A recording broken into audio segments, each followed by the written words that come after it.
Hi guys, দেখো না আমি মন্দিরে হিরাম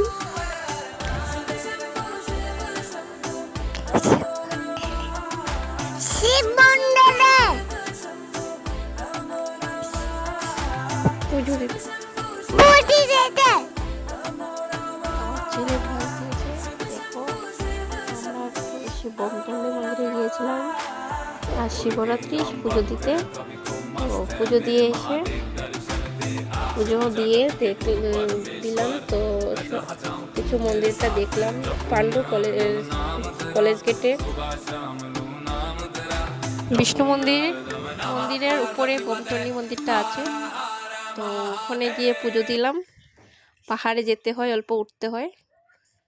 তো দেখো ভিডিওটা দেখো, সাবস্ক্রাইব করো, লাইক করো আর সবাইকে শেয়ার করো আর বলো যে আমাকে সাপোর্ট করতে।